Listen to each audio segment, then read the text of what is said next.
আজকে আলোচনা করব দেশপ্রেমিক ক্ষুদিরাম বসুর সম্বন্ধে।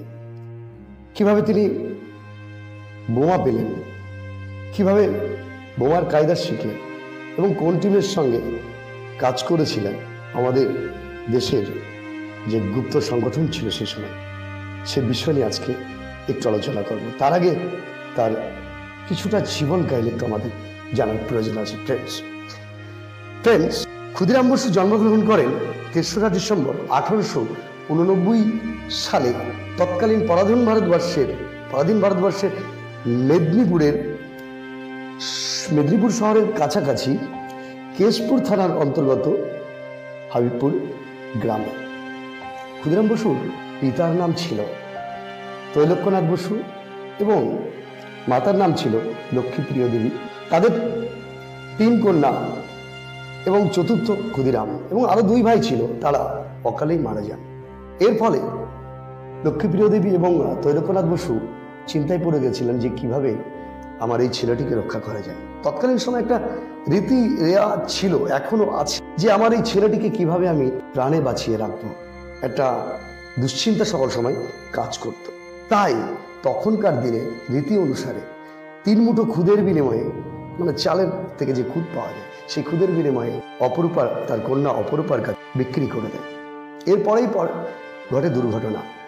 ক্ষুদিরাম বসুর 5 বছর বয়সে তার মাকে হারায় এবং তার 1 বছর পরে তার পিতাকে হারায়।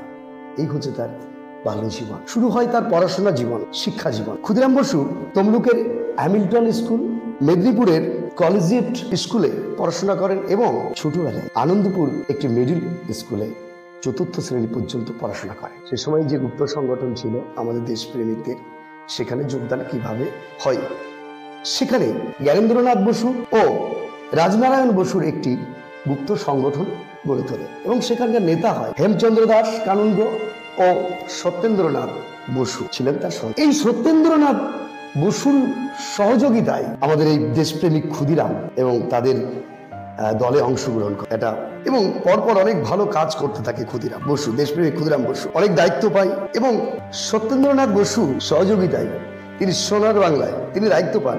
সোনার বাংলার পত্রিকার মতো সোনার বাংলা তিনি মেলায় বিলি করেন। এরপর তাকে গ্রেপ্তার হতে হয়।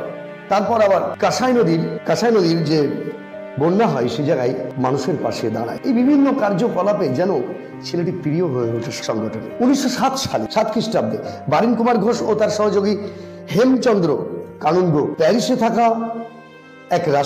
প্যারিসে নির্বাসনে থাকা একজন রাশিয়ান নিকোলাস সাফরানস্কি এর কাছে থেকে বোমা তৈরি করার যে কায়দা শেখানোর জন্য হেমচন্দ্র ও বারিন কুমারকে পাঠানো। তারপর দেশে ফিরে তাদের টার্গেট হয়ে ওঠে ডগলাস কিংসফোর্ডকে তাদের পরবর্তী লক্ষ্য হিসেবে স্থির করে। এই কিংসফোর্ড ছিলেন আলিপুর প্রেসিডেন্সির বিচারালয়ের মুখ্য হাকিম ছিলেন, যার হাতে সেই সময় তৎকালীন সময় ভূপেন্দ্রনাথ দত্ত ও যুগান্তরের অনেক সম্পাদকের নামে কেস চলছিল এবং তার মামলাটা তার হাতে ছিল এবং আরো অনেক কেস ছিল, যেগুলোর জন্য সেই সময় তৎকালীন সবাই বাধা হয়ে দাঁড়িয়েছিল। হেমচন্দ্র সেই সময় একটা কার্যকলাপ করে বসে। বই বোমা সদ্য উঠে আসা তখনকার নবীন বিপ্লবী পরেশ মল্লিকের কাছে দেয়া হয়েছিল কিংসফোর্ডের বাড়িতে রেখে আসার জন্য। যথারীতি সে কাজটা করেছিল। এরপর তার আর খুলে দেখার সময় হয়নি কিংসফোর্ডে ওই বই বোমাটা, হয়তো খুললে সে সময় চলে যেত। কিন্তু অনেক কিছু কার্যকলাপ চলছে সেই সময় কিংসফোর্ডকে মারার জন্য। এরপর সমস্ত কিছুটা মনে হচ্ছে একটা ঘোলাটা ধোঁয়াশা চলছিল ইংরেজদের কাছে। তারপর তার পদোন্নতি করা হলো, একদম পদোন্নতি করে বিহারের মুজফ্ফরপুরে তাকে পদোন্নতি করে পাঠানো। কিন্তু কিংসফোর্ডকে হত্যা করার প্রচেষ্টা কিন্তু চালিয়েই যাচ্ছে। ব্রিটিশরা অরবিন্দু ঘোষ এবং বারিন ঘোষের সমস্ত এইসব বিপ্লবীদেরকে নজর রাখে এবং সচেতনতা বাড়িয়ে সচেতন হয়ে ওঠে। তারপর ইতিমধ্যেই কিংসফোর্ডের গতিবিধি লক্ষ্য করার জন্য এবং তাকে মারার জন্য 2 জনকে কাজ দেয়া হয়। আপনারা জানেন, ইতিমধ্যে জেনে ফেলেছেন কাদের জন্য। ক্ষুদিরাম বসু, প্রফুল্ল চাকিও সেই রকম দুর্দর্শ একজন দেশপ্রেমিক, দেশের হয়ে লড়ছে সেই সময়। ক্ষুদিরাম বসু তারা পাহারা নেয় এবং তারা ছদ্মবেশ ধারণ করে এই 2 জন, একজন হরেন সরকার ও দ্বিতীয় জন দীনেশ চন্দ্র রায় নামে কিশোর মোহন বন্দ্যোপাধ্যায় পরিচালিত এক ধাতব্য সরাইখানায়, একটা ধর্মশালার মতো, সেখানে নজরদারি করে এবং এরপর দায়িত্ব পাওয়ার পর এই দুইজনে কিংসফোর্ডকে হত্যা করার জন্য একটি রাত্রিরে দাঁড়িয়ে আছে অপেক্ষায়। একটা কিংসফোর্ডের গাড়ির মতো একটা গাড়ি আসছে, বোমা নিক্ষেপ করা শুরু করে। বোমা নিক্ষেপ করা শুরু করার পর গাড়িটা ছিন্ন বিচ্ছিন্ন হয়ে যায়। কিন্তু দুঃখের বিষয় হচ্ছে কিংসফোর্ড সেই দিন সেই গাড়িতে ছিল না, ছিল মিসেস কেনেডি এবং তার কন্যা। 1 ঘন্টার মধ্যেই মিসেস কেনেডি মারা যায়। তারপর সেখান থেকে পালিয়ে যায় জীবন বাঁচানোর জন্য দুই দেশপ্রেমিক, দুই বন্ধু। 25 মাইল পায়ে হেঁটে ওয়ানি নামে এক স্টেশনে পৌঁছান। একটা চায়ের দোকানে 1 গ্লাস জল চেয়েছে, আর সেখানে তার সেই বিধ্বংস চেহারা, তার ঘামের চেহারা, হাত পায়ে নোংরা দেখে ফতেহ সিং ও শিবপ্রসাদ সিং, এই 2 কনস্টেবল তার গতিবিধি লক্ষ্য করে তার সঙ্গে জিজ্ঞাসাবাদ করে। সেই বোমা মামলার বিষয়টা বুঝতে পারে এবং অনেক লড়াই করার পর, কথোপকথনের পর তাকে ওখানে গ্রেপ্তার করে। দুঃখের বিষয়। এবং তার কাছে অনেক নথি পাওয়া যায়, দেশের নথি, এবং আরো নথি অনেক ছিল তার কাছে। মেন নথিগুলো দেয়নি সেই সময়, না দিয়ে তিনি একদম সসম্মানে গ্রেপ্তার হলেন। অন্যদিকে প্রফুল্ল চাকি একদম সারা রাত হাঁটার পর সকাল পেরিয়ে যায়, একটু বেলা হয়ে গেছে। সেই সময় মাঠের মধ্য দিয়ে হাঁটতে হাঁটতে একজন ভদ্রলোকের চোখে পড়ে, আরেক দেশপ্রেমিকের চোখে পড়ে। তিনি হচ্ছে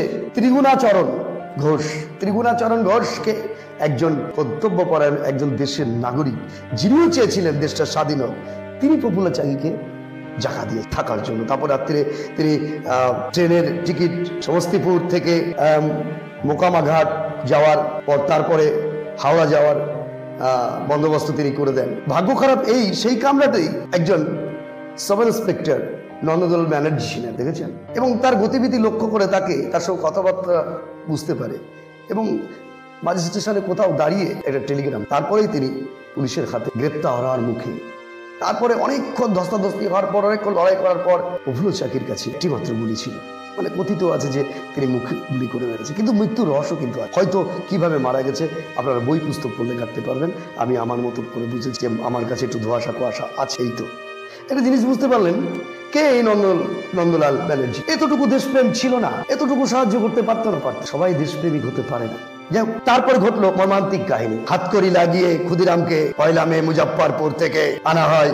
পুরো থানাটাকে ভিড় করে দাঁড়িয়ে শুধু এক পলক দেখার জন্য, এটাই যেটা কিশোর একটা তরুণ ছেলেকে, একটা অল্প বয়সী, একটা কনিষ্ঠতম একটা ছেলে বোমা মামলায় জড়িত, বোমা মেরেছে। কিংসফোর্ডে ওই রকম একজন ব্যক্তিকে মারার জন্য উদ্যত হয়েছে, ভিড় করে দেয় কি সবাই দেখার জন্য। এদিকে জেলা শাসক মিস্টার উডম্যানের বাড়িতে ক্ষুদিরামকে আনা হয়েছিল। তারপর 1908 সালে 2রা মেতে ইংরেজি দৈনিক দি স্টেটসম্যান তিনি লিখেছিলেন অনেক কথা, তার চেহারার বর্ণনা, তার উৎফুল্লতা, সে কিভাবে গাড়িতে বসছে, কি গাড়ির থেকে আসছে, সমস্ত কিছুটা তিনি লিখেছেন। অবশেষে আলিপুরের বোমা মামলা, এটাকে আলিপুরের বোমা মামলা নামে পরিচিত, সেই বিচারে মৃত্যুদণ্ড কার্যকর করা হয়। একদম ভোর ছটায় এটা করা হয়, কার্যকর করে। 1908 সালে 11ই আগস্ট ফাঁসির দড়ি গলা ঝুলিয়ে নেয় ক্ষুদিরাম হাসি মুখে, বন্দে মাতরম বলে। আর একবার বিদায় দেয় মা, ঘুরে আসি, হাসি পড়বো ফাঁসি দেখতে ভারতবাসী বলে চিরতরে বিদায় নেই। চোখে জল চলে এইরকম দেশ প্রেমিক না থাকলে কি আমার ভারতবর্ষ, এই দেশ স্বাধীন হতো না? বুঝিয়ে দিয়ে গেলেন এই তরুণ বয়সেও, এই ছোট্ট বয়সে কি করা যায় জীবনে, কি করা যায় অনেক কিছু করে। ভালো থাকবেন, ওরা দেখতে থাকুন মোটিভেশনাল স্পিকার চেষ্টা করবো দেওয়ার। ভালো থাকবেন। বন্দে মাতরম, বন্দে মাতরম, বন্দে মাতরম, ভারত মাতা কি জয়।